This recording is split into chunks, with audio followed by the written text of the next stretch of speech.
ओम शांति। वक्रतुंड महाकाय सूर्यकोटि समप्रभ निर्विघ्नं कुरु मे देवा सर्व कार्येषु सर्वदा। हम हर शुभ कार्य से पहले गणेश जी से आराधना करते हैं कि हमारे कार्य के हर विघ्न को हर कर उसे निर्विघ्न बनाएं और उसे सफलता पूर्वक संपन्न करें। हम देखते हैं गणेश जी के पास उनकी पत्नियां रिद्धि और सिद्धि होती है, यानी कि जब हम सही रीति से कार्य की शुरुआत करते हैं तो हमें सिद्धि यानी कि सफलता अवश्य ही मिलती है। तो आज हम गणेश जी से सफलता के कुछ सूत्र समझेंगे। गणेश जी का बड़ा शीश दिखाया, यानी कि जब हम जीवन में बड़ी सोच रखते हैं, बड़ा सोचते हैं तो हमें रिजल्ट्स भी बड़े मिलते हैं। हम देखते हैं कि जब हम छोटा सोचते हैं तो हमारे पास कुछ भी रिजल्ट्स नहीं होते। इसलिए कहा जाता है हम वो सब कुछ कर सकते हैं जो हम सोच सकते हैं, और हम वो सब कुछ सोच सकते हैं जो हमने आज तक नहीं सोचा। गणेश जी की आंखों को छोटा दिखाया, यानी कि हम फोकस्ड रहें अपने गोल की तरफ। और उसके बाद छोटी आंखें ये भी सिंबलाइज करती है कि हम दूरंदेशी रहें, हम आदि मध्य अंत को ध्यान में रखते हुए अपने कर्म को करें, कि हम ये देखें कि इस कर्म का मेरे पास्ट में मेरे पास क्या एक्सपीरियंस है, उस एक्सपीरियंस के दम पे हम वर्तमान में उस कर्म को करें, और हम ये भी सोचें कि भविष्य में इस कर्म के क्या कॉन्सिक्वेंसेस यानी कि क्या परिणाम हो सकते हैं, उसको ध्यान में रखते हुए हम हर कर्म को करें। फिर हम देखते हैं गणेश जी के कानों को बड़ा दिखाया और मुख को छोटा दिखाया, यानी कि हम बोले कम और सुने ज्यादा। और कानों की शेप को सूप के शेप के समान दिखाया। सूप अनाज बिनने में काम आता है, तो वो व्यर्थ चीजों को परे कर देता है, उस सही अनाज को हमारे पास रख लेता है। ठीक उसी प्रकार हम व्यर्थ बातों को परे करें और समर्थ बातों को हमारे पास रखें। फिर हम देखते हैं कि गणेश जी के सूंड दिखाई जाती है। हम देखते हैं कि हाथी उसी सूंड से बड़े बड़े पेड़ों को भी उखाड़ सकता है, और उसी सूंड से एक छोटे से बच्चे को फ्लेक्सिबली लेकर अपनी पीठ पे भी बिठा लेता है। वो अपनी सूंड से बहुत सारे कार्य करता है। ठीक उसी प्रकार हम भी जीवन में संतुलन रखें कि जहाँ पर सूंड जो है ये पावर की भी निशानी है तो फ्लेक्सिबिलिटी की भी निशानी है। इसलिए कहा गया और असंतुलन का कारण है इच्छाओं का अवशेष है। जो संतुलन सिखाने में विशेष है वही श्री गणेश है। तो श्री गणेश जो है वो हमें संतुलन सिखाते हैं, हम पावरफुल भी रहें तो फ्लेक्सिबल भी रहें। फिर हम देखते हैं कि गणेश जी के बड़ा पेट दिखाया। बड़ा पेट जो है वो डाइजेस्ट करने की निशानी है, कि हम भले कितनी भी बड़ी बातें हो उन्हें समा कर चले। जब हम बातों को डाइजेस्ट कर लेते हैं यानी एक्सेप्ट कर लेते हैं तो हमारा जीवन आसान हो जाता है और सफलता हमारे लिए निश्चित हो जाती है। फिर गणेश जी के सवारी जो है वो मूसक सवारी दिखाई।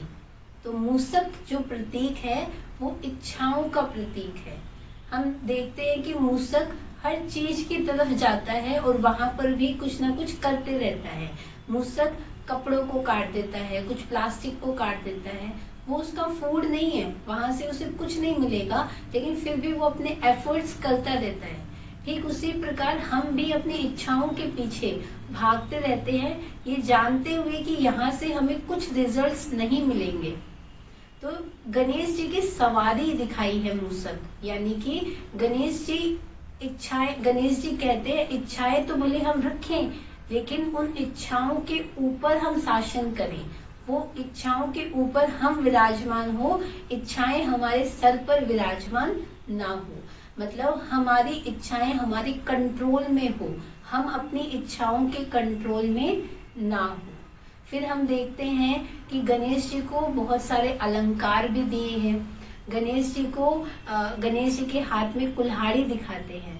तो हम अपनी बैड हैबिट्स को सही समझ यानी कि ज्ञान से उसका विनाश करें। फिर गणेश जी के हाथ में रस्सी दिखाते हैं। तो हम देखते हैं जब हम मर्यादा पूर्वक कार्य नहीं करते या हम अपने मन के वशीभूत होकर कार्य करते हैं तो हम अनेक बंधनों में बंध जाते हैं। तो ये रस्सी सिंबलाइज करती है कि हम उन सभी बंधनों से मुक्त हों और हम एक बंधन में बंध भी जाएं। वो बंधन है डिसिप्लिन का। जब हम स्वयं परिवर्तन करना चाहते हैं तो हमें अपने आप को डिसिप्लिन या मर्यादाओं के बंधन में बांधना होगा। फिर हम देखते हैं गणेश जी के एक हाथ में कमल का पुष्प भी दिखाता है। वो न्यारा और प्यारा होने का सिंबल है कि हम इस संसार में रहें, अपना निभाएं, लेकिन इस संसार की बुराइयां हमें टच ना करें। जैसे कमल के फूल को कीचड़ टच नहीं कर सकता। फिर गणेश जी का एक हाथ ब्लेसिंग के रूप में दिखाया कि हम भी अपने मन में हर एक के लिए शुभ भावना और शुभ कामना रखें। लेकिन हम ये देखते हैं कि कई बार जब कोई हमें दुख दे देता है तो हमारे मन में उसके लिए शुभ भावना शुभकामना नहीं रह पाती। तो हम उस समय शुभ भावना शुभकामना कैसे रखें?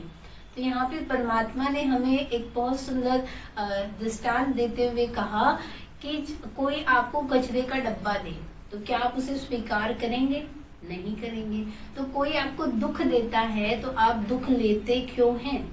और हमें कोई दुख दे रहा है, इट मीन्स हमारा उसके साथ पहले का दुख का लेन देन पहले का करा हुआ है। तो अब हमें इस चैन को तोड़ना है और नई चैन बनानी है। वो चैन है सुख देना और सुख लेना। तो हमेशा हमारा हाथ भी ऐसा हो, मतलब देने वाला हो, लेने वाला ना हो, और शुभ भावना शुभ कामना हम हर एक के लिए अपने मन में रखें। फिर बप्पा के एक दांत दिखाया। वो एक दांत सूचक है वननेस का। वैसे हाथी के लिए कहा जाता है कि हाथी का खाने के दांत और दिखाने के ओर, यानी अंदर से और बाहर से और। लेकिन गणेश जी के एक दांत दिखाया, यानी कि अंदर और बाहर दोनों से समान, हर एक के लिए समदृष्टि। फिर हम देखते हैं कि गणेश जी के एक हाथ में मोदक दिखाया। मोदक सूचक है एकता का। जब हम एकता के बंधन में बंधते हैं तो हमारे आपस में प्यार होता है। तो मोदक सूचक है मिठास का। मोदक बनाने के लिए सारे हाथों, सारी फिंगर्स की जरूरत होती है। हम एक या दो फिंगर से मोदक नहीं बना सकते। तो ठीक उसी प्रकार हम अपने जीवन में भी हर इंसान, हर हमारे साथ में जो लोग हैं उनके साथ हम मिलजुल कर रहें तो हमें सफलता रूपी मोदक अवश्य ही मिलेगा। और वो जो मोदक होगा, यानी कि वो जो सफलता होगी उसमें भी मिठास होगी। फिर हम देखते हैं कि गणेश जी का बैठने का स्टाइल भी यूनिक होता है। गणेश जी का एक पाँव नीचे होता है और एक पाँव ऊपर होता है। तो ये भी बैलेंस का सूचक है कि यहाँ पर एक पाँव नीचे का अर्थ है कि हम डाउन टू अर्थ भी रहें, और एक पाँव ऊपर का अर्थ है कि हम उन सारी बातों से प्रभावित भी ना हो, अनइन्फ्लुएंस्ड रहे, इम्पार्शियल रहे। ये एक पाँव ऊपर होने का मतलब है। तो बैलेंस और हम सही समझ से और इन सारी बातों को ध्यान में रखते हुए जब हम किसी भी कार्य की शुरुआत करते हैं तो अवश्य ही हमें सिद्धि यानी कि सफलता मिलती है।